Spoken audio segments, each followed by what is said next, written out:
નમસ્કાર વિદ્યાર્થી મિત્રો, આજે આપણે ધોરણ 11 ભૌતિક વિજ્ઞાન વિષયમાં પ્રકરણ 6ના ઉદાહરણની વાત કરીશું. સૌપ્રથમ 6.8 નંબરના ઉદાહરણની વાત કરીએ. રકમ આપેલી છે. કારના એક્સિડન્ટ કૌંસમાં લખી અથડામણને તાદ્રશ્ય કરવા માટે કારના ઉત્પાદકો જુદા જુદા સ્પ્રિંગ અચળાંકવાળી સ્પ્રિંગ સાથે કારોની અથડામણનો અભ્યાસ કરે છે. એક એવું તાદ્રશ્ય વિચારો કે જેમાં 18 કિલોમીટર પ્રતિ કલાકની ઝડપથી લીસા રસ્તા પર ગતિ કરતી 1000 kg દળની કાર સમખીતી રીતે લગાડેલ 6.25 × 10³ ન્યૂટન પર મીટર સ્પ્રિંગ અચળાંકવાળી સ્પ્રિંગ સાથે અથડાય છે. સ્પ્રિંગનું મહત્તમ સંકોચન કેટલું હશે? વિચારો કે અહીંયા આ રીતે એક સપાટી છે, આની સાથે એક સ્પ્રિંગ બાંધેલી છે અને આગળ કોઈ કાર છે એ લીસા રસ્તા ઉપર ગતિ કરતી આવે છે અને આની સાથે અથડાય છે. અથડામણ થવાના કારણે શું થશે? તો સ્પ્રિંગ દબાશે એટલે ઇન શોર્ટ કહેવું હોય તો સ્પ્રિંગનું સંકોચન થશે. તો આ સ્પ્રિંગનું સંકોચન કેટલું થાય છે એ આપણે શોધવાનું છે. બરાબર, આ પ્રેક્ટિકલ કરવામાં આવતા હોય કે આટલી સ્પીડથી એની સાથે અથડાય તો એ કેટલી એના અથડામણની અંદર એની અંદર કેટલો સ્પ્રિંગનો બદલાવ થાય એના અંતરની અંદર. તો અહીંયા જે માહિતી આપેલી છે એ માહિતીને જોઈએ તો કઈ માહિતી આપેલી છે? તો સ્પ્રિંગ જે છે એનો બળ અચળાંક આપી દેવામાં આવેલો છે 6.25 × 10³ ન્યૂટન પર મીટર. જે કાર આવી રહી છે એનું દળ આપી દેવામાં આવેલું છે અને એની ઝડપ આપી દેવામાં આવેલી છે. આ 3 ડેટા આપેલા છે અને શોધવાનું કીધેલું છે સ્પ્રિંગનું મહત્તમ સંકોચન. તો સ્પ્રિંગનું મહત્તમ સંકોચન મેળવવું હોય તમારે તો તમારી જોડે એમ છે, વી છે અને એક બળ અચળાંક કે છે. આ 3 ડેટાનો ઉપયોગ કરવાનો થાય છે. હવે એવું કોઈ સમીકરણ આપણે આ ચેપ્ટરમાં ભણ્યા હોઈએ કે આગળ ભણ્યા હોઈએ કે જેની અંદર સ્પ્રિંગના બળ અચળાંક કેનો ઉલ્લેખ થતો હોય. સંકોચન કોને કહેવાય? તો સંકોચન મિત્રો આ રીતે સમજજો કે સ્પ્રિંગ આ પોઝિશનમાં હતી, એમાંથી એ ધારો કે આ રીતની ગોઠવણીમાં આવે છે.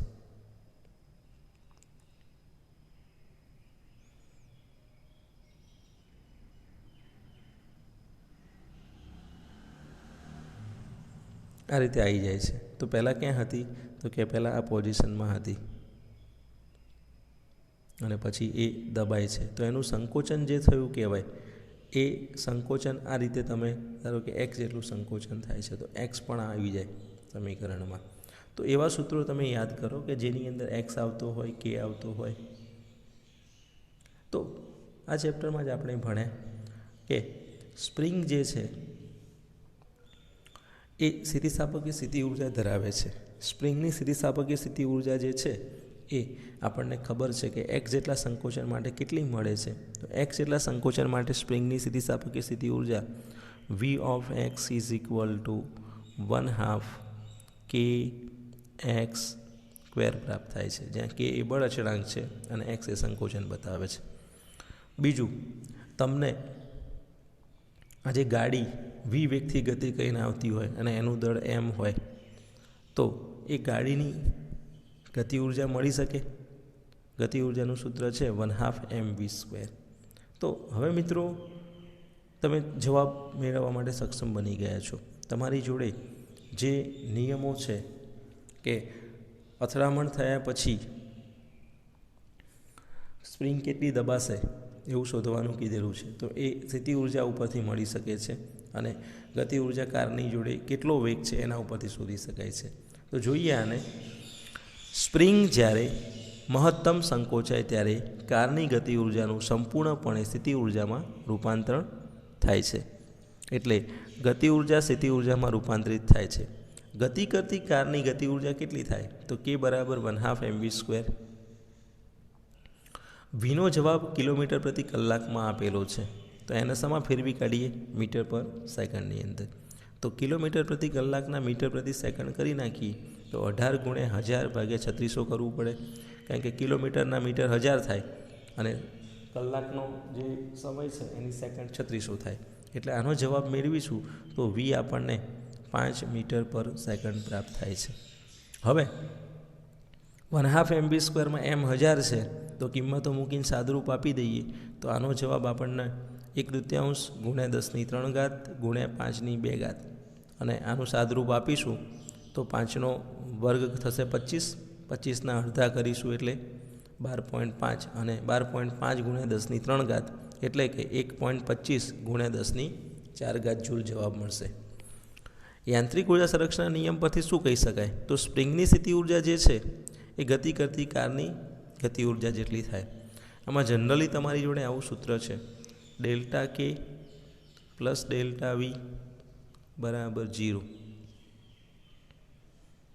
બરાબર?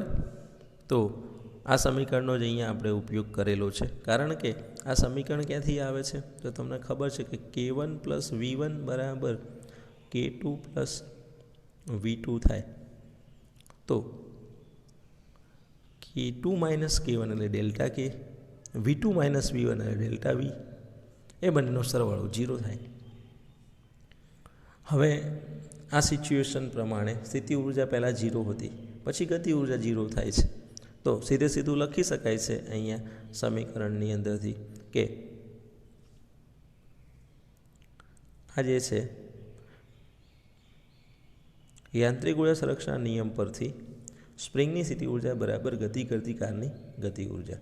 તો V બરાબર 1/2 kxm² જે છે એની અંદર કે એ બળ અચળાંક છે, xm એ મહત્તમ સંકોચન બતાવે છે.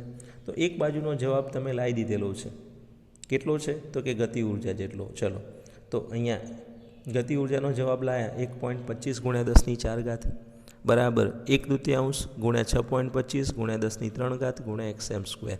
આની અંદર કિંમતો ભરી છે. આ બધાનું સાદુરૂપ આપીએ તો xm² મળશે આપણને. તો xm² = જો 2 ગુણાકારમાં જાય, 6.25 × 10⁻³ ભાગાકારમાં આવે તો આવો જવાબ મળે. 2 × 1.25 × 10⁴ ભાગ્યા 6.25 × 10⁻³ અને પછી એનું વર્ગમૂળ લઈ લઈએ. તો આનું વર્ગમૂળ લઈશું આપણે તો એ આપણને 2 મળે છે. તો અહીંયા xm = 2 મીટર. તો સ્પ્રિંગ જે છે એની અંદર 2 મીટરનું મહત્તમ સંકોચન થતું જોવા મળે છે, જે આપણે અહીંયા મેળવવું છે. બરાબર? તો આ રીતે આ પ્રશ્ન જે છે 6.8 એની અંદર જે માહિતી આપેલી છે એના ઉપરથી તમને આ જવાબ શોધવાનો છે. હવે આનાથી એક 6.9 નંબરનો પ્રશ્ન આપેલો છે કે જો લીસા રસ્તા ઉપર ગતિ કરીને આવતી હોય તો આટલું જ સંકોચન મળે છે, રસ્તો ખરબચડો હોય અથવા કે ઘર્ષણ લાગતું હોય તો એનો જવાબ શું થાય? એ આપણે 6.9ની અંદર જોઈએ. ઉદાહરણ 6.9, ઘર્ષણના અચળાંક મ્યુના 0.5 મૂલ્ય માટે ઉદાહરણ 6.8 ધ્યાનમાં લો અને સ્પ્રિંગનું મહત્તમ સંકોચન ગણો. હવે જુઓ, આગળ જે પ્રશ્ન જોયો 6.8 એમાં ઘર્ષણ રહિત સપાટી હતી. બરાબર? એટલે ઘર્ષણ બળ જે લાગે છે એ ધ્યાનમાં લેવામાં આવતું ન હતું. બરાબર? તો અહીંયા ઘર્ષણવાળી સપાટી હોય અને એનો ઘર્ષણાંક 0.5 આપેલો હોય તો આવી પરિસ્થિતિમાં સ્પ્રિંગનું મહત્તમ સંકોચન કેટલું થશે એ શોધવાનું છે. તો ફરીથી આકૃતિ સમજી લઈએ. ઘર્ષણની હાજરીમાં સ્પ્રિંગમાં પુનઃસ્થાપક બળ અને ઘર્ષણ બળ બંને લાગે છે. તે સ્પ્રિંગમાં સંકોચનનો વિરોધ કરે છે. આગળના કિસ્સામાં કોણ સંકોચનનો વિરોધ કરતું હતું? તો કે માત્ર પુનઃસ્થાપક બળ. સ્પ્રિંગને દબાઈએ તો સ્પ્રિંગ પાછી બળ લગાડે. અહીંયા ઘર્ષણ બળ પણ વિરોધ કરે છે ગતિનો. એટલે 2 બળો થયા, પુનઃસ્થાપક બળ અને ઘર્ષણ બળ. તો આકૃતિમાં તમે જોઈ શકો છો કે ઘર્ષણ બળ કઈ રીતે શોધી શકાય. તો તમને ખબર છે કે ઘર્ષણ બળ જે F લાગે છે, ફ્રિક્શન, F = μ × n. હવે આકૃતિની અંદર જે બળો લાગી રહ્યા છે એમાં એન એટલે શું? તો એન એ લંબ બળ છે અને લંબ બળ એ વાય દિશામાં સંતુલન રહેતું હોય તો એનનો જવાબ કેટલો થાય? તો કે mg જેટલો થાય. એટલે ઘર્ષણ બળ તમને મળી ગયું F = મ્યુ એન બરાબર મ્યુ mg. તો આ મ્યુ mg જેટલું ઘર્ષણ બળ અહીંયા લાગી રહ્યું છે, બરાબર. એટલે એક બાબત તમારે આ ક્લિયર કરવાની. હવે કાર્ય ઉર્જાનો જે પ્રમેય છે એ પ્રમેયનો આપણે અહીંયા ઉપયોગ કરીએ તો શું કહેવાય? ડેલ્ટા કે = W. સંરક્ષી બળોની હાજરીમાં પ્રમેય વાપરીએ છીએ તો KF - KI = શું લખાશે? W. ચલો, સંકોચન થાય, મહત્તમ સંકોચન, ત્યારે ગાડીનો વેગ 0 થઈ જાય. એટલે ફાઇનલ ગતિ ઉર્જા 0 થઈ ગઈ અને ઇનિશિયલ ગતિ ઉર્જા 1/2 mv² બરાબર W. હવે W કેવી રીતે મળે? સમજવું કે કાર્ય કેવી રીતે મળે. તો કાર્ય મેળવવા માટે તમને ખબર છે કે W = F.D ઉપરથી મળે અને અહીંયા જે વર્ક છે એ સ્થિતિ ઉર્જાના ફેરફારના ઋણ મૂલ્ય બરાબર પણ થઈ શકે છે. એટલે અહીંયા પરિણામી બળ વડે થતું કાર્ય W જે છે એ કેટલું થશે? તો કે એનો જવાબ થશે એક તો 1/2 kxm², બરાબર. એના પછી આ સ્થિતિ ઉર્જાના કારણે મળે છે, પહેલા નંબરે જે મળે છે. એના પછી ઘર્ષણ બળની વિરુદ્ધ દિશામાં તો -1/2 kxm² - મ્યુ mgxm. આ થયું પરિણામી બળ વડે થતું કાર્ય અને એ કાર્ય શામાં રૂપાંતરિત થવાનું છે? તો એ કાર્ય ગતિ ઉર્જાના ફેરફાર જેટલું મળે છે. તો અહીંયા W = ડેલ્ટા કે વાળું સૂત્ર વાપરી Wનો જવાબ લાયા, ડેલ્ટા કેનો જવાબ લાયા અને આનો જવાબ અહીંયા સરખાઈ દીધો. તો સમીકરણ 1 અને 2 પરથી શું લખાય? તો કે Wની જગ્યાએ આ કિંમત ભરી દઈએ, ડેલ્ટા કેની જગ્યાએ આ કિંમત ભરી દઈએ. તો ડેલ્ટા કે બરાબર -1/2 mv² બરાબર -1/2 kxm² ઓછા મ્યુ mgxm. હવે આ જે સમીકરણ મળેલું છે આ સમીકરણનું આપણે સાદરૂપ આપી દઈએ. તો આ સમીકરણની અંદર દરેકમાં ઋણ નિશાની આવે છે. પહેલી વસ્તુ તો દરેકની અંદરથી ઋણ નિશાનીને શું કરી દઈએ? કાઢી નાખીએ. તો બધામાંથી ઋણ નિશાની નીકળી જશે તો શું મળશે? 1/2 mv² બરાબર 1/2 kxm² વત્તા મ્યુ mgxm. હવે જુઓ 1/2 જે છે એના આ બંનેમાં છે, આમાં નથી છેલ્લા પદમાં, તો એને 2 વડે ગુણી નાખીએ અને 1/2 આમાંથી નીકાળી દઈએ. તો mv² બરાબર kxm² વત્તા 2 મ્યુ mgxm. હવે જુઓ અહીંયા જે કિંમતો આપેલી છે ભરી દઈએ. તો કઈ કઈ કિંમતો આપેલી છે? તો જોઈ શકાય છે કે m આપેલો છે 1000 kg, પછી v આપેલો છે 5. તો આ બાજુનું પદ તો મળી ગયું આપણને 10³ ગુણ્યા 25, બરાબર. આ જવાબ મળી ગયો આનો. એના પછી k જવાબ આપેલો છે, k બરાબર 6.25 ગુણ્યા 10³ છે અને xm² એમના એમ મૂકી દીધા વત્તા 2 મ્યુનો જવાબ 0.5 આપેલો છે, એમનો જવાબ 10³ અને g 9.8 અથવા 10 લઈ લઈએ ગુણ્યા xm. તો હવે તમે જોઈ શકો છો કે જે સમીકરણ તૈયાર થયેલું છે એનું થોડુંક સાદરૂપ આપી દઈએ. તો બધામાં 10³ છે, બંને બાજુ કાઢી દઈએ. તો આ બાજુમાં વધ્યું 25 બરાબર 6.25 xm² વત્તા 10 xm. હવે મિત્રો એક દ્વિઘાત સમીકરણ તૈયાર થઈ ગયું અને દ્વિઘાત સમીકરણ શું મળ્યું? તો કે 6.25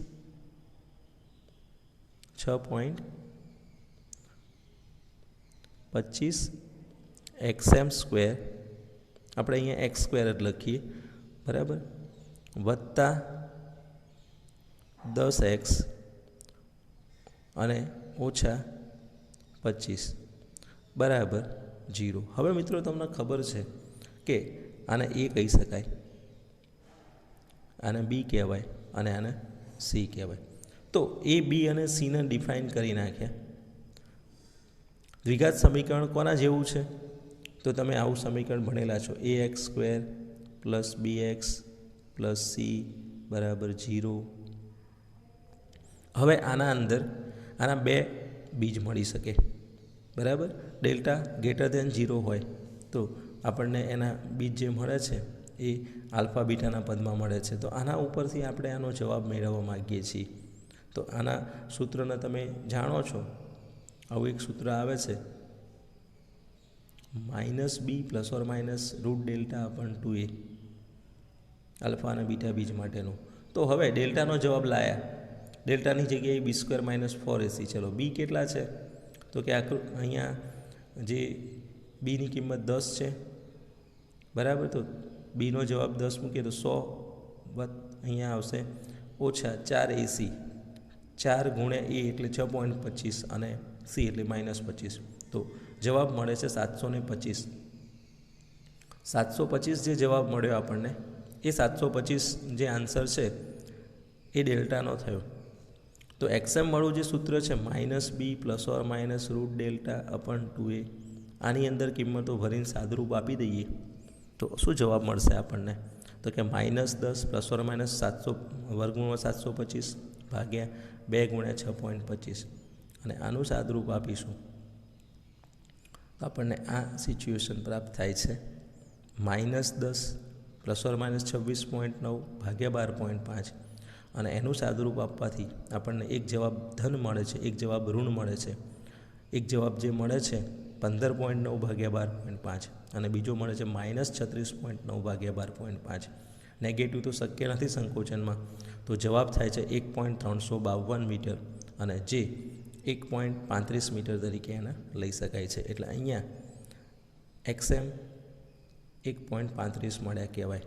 આગળ જે છે ઘર્ષણ બળની ગેરહાજરીમાં XMનો જવાબ 2 મળતો હતો, બરાબર. તો આ રીતે સંકોચનમાં ફેરફાર થતો જોવા મળે છે. ઉદાહરણ 6.11ની વાત કરીએ. મહત્તમ 1800 kg કૌંસમાં લખેલું છે લિફ્ટ પ્લસ મુસાફરો સહન કરી શકે એવી એક લિફ્ટ 2 મીટર પ્રતિ સેકન્ડની અચળ ઝડપથી ઉપર તરફ જઈ રહી છે. એટલે ઝડપ આપેલી છે, અચળ ઝડપ, અને એનું દળ આપી દીધેલું છે એમ. વિરુદ્ધ દિશામાં લાગતું ગતિનું ઘર્ષણ બળ 4000 ન્યૂટન છે. મોટર વડે લિફ્ટને પૂરો પાડેલો લઘુત્તમ પાવર વોટ અને હોર્સ પાવરમાં ગણો. હવે સમજજો કે કોઈ લિફ્ટ હોય તો એનું કામ એને ઉપર અને નીચે લઈ જવાનું. આપણે અહીંયા ઉપરની પોઝિશનમાં જઈ રહી છે એટલે ઘર્ષણ બળ જે છે એ નીચેની દિશામાં લાગતું હશે, બરાબર. ઘર્ષણ બળ નીચેની દિશામાં 4000 ન્યૂટન, અને તમને ખબર છે કે ગુરુત્વાકર્ષણ બળ જે છે એ તો હંમેશા નીચેની દિશામાં લાગે, mg. એટલે mg નીચેની દિશામાં હશે અને ઘર્ષણ બળ નીચેની દિશામાં છે. તો મોટર વડે લિફ્ટને પૂરો પાડેલો લઘુત્તમ પાવર વોટ અને હોર્સ પાવરમાં ગણો છો. પહેલાં તો વોટના અંદર પાવર ગણી લઈએ. તો ઓછામાં ઓછો કેટલો પાવર એને પૂરો પાડવો પડે? તો કે આ બે બળો જે છે એને સંતોલી નાખે એટલો તો ઓછામાં ઓછો પાવર એને આપવો પડે, તો જ એ લિફ્ટ શું કરી શકે? ઉપર જઈ શકે અચળ વેગથી. તો ગુરુત્વાકર્ષણ બળ જે છે એ mg છે અને ઘર્ષણ બળ આપી દીધેલું છે. તો સૌથી પહેલાં તો કુલ બળ ગણી કાઢીએ. તો Fનો જવાબ થશે અહીંયા mg પ્લસ F, અને M આપેલા છે 1800, g 10 લઈ લઈએ, અને 4000 ઘર્ષણ બળ આપેલું છે. તો આનો જવાબ થશે 22000 ન્યૂટન. હવે પાવરનું સૂત્ર લાવ્યા હતા, પાવર P = F × V. તો અહીંયા Fનો જવાબ મેળવી લાયા, V 2 મીટર પ્રતિ સેકન્ડ આપેલો છે. તો આની આ સિચ્યુએશન પ્રમાણે ગણતરી કરીએ તો પાવર મળે છે આપણને, પાવર P = FV પરથી 22000 × 2, એટલે આન્સર થશે આનો 44000 વોટ. અને આ વોટને હોર્સ પાવરમાં ફેરવવા હોય તો 1 હોર્સ પાવર બરાબર 746 વોટ છે. તો હોર્સ પાવરમાં જવા માટે 746 વડે ભાગી નાખો આપણે, તો આન્સર મળે છે અહીંયા 59 હોર્સ પાવર. એટલે આ રીતે તમને પાવર ઉપરના પ્રશ્નો પૂછી શકે છે, બરાબર. તો રિલેશનો તમને ખબર હોવી જોઈએ. પાવરના 2 સૂત્રો, P = કાર્ય ભાગ્યા સમય અને P = એફ વી, જેનો જ્યારે ઉપયોગ કરવાનો થાય એ સમીકરણ વાપરીશું આપણે.